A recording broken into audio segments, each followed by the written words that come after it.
All right, let's talk about a true giant of the financial world, Bank of America. We're going to break down the full investment case for ticker symbol BAC. Is it the right kind of stock for your portfolio right now? Well, let's dig in and find out. It's kind of the holy grail for a lot of investors, right? Finding that one stock that gives you a bit of everything: rock solid stability, a nice income stream, and real potential for growth. It's a tough combo to find, but Bank of America might just be one of those names that ticks all the boxes. So here's the bottom line, our core argument today. The case for Bank of America really stands on four strong legs. It's had fantastic recent performance. It's got clear ways to keep growing. It's serious about returning cash to shareholders. And, maybe most importantly, the stock looks like it's selling at a pretty fair price. Here's how we're going to tackle this. First, we'll look at their killer start to 2026. Then, we'll explore what's going to drive growth down the road. After that, we'll talk dividends and buybacks, the good stuff. Then we'll ask the big question, is the stock actually cheap? And finally, we'll cover the risks you need to watch out for.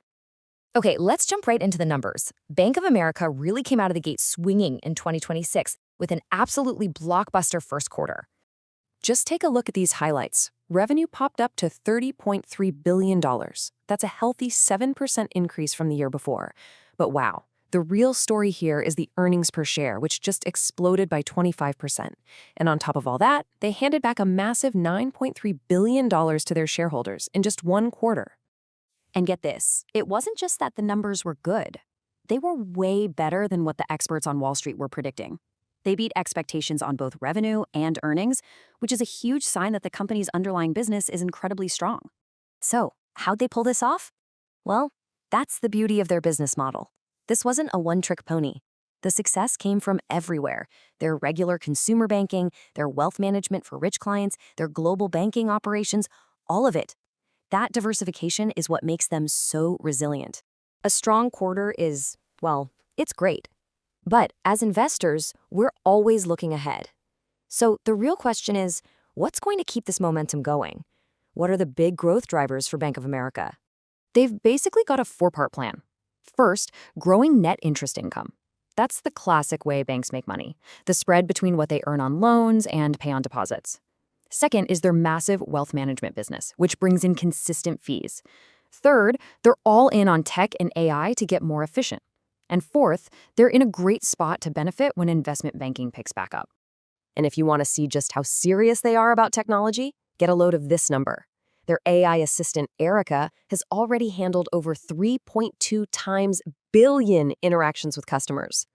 That's not a sideshow. That's a core part of their strategy that's saving money and making customers happier.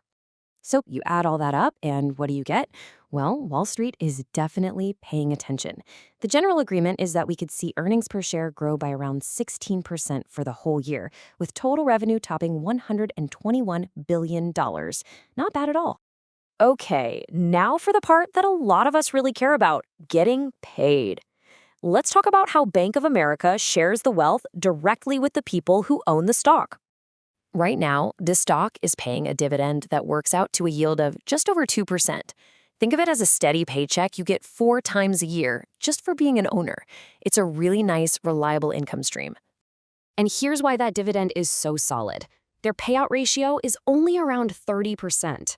All that means is they're only using about 30 cents of every dollar they earn to pay that dividend.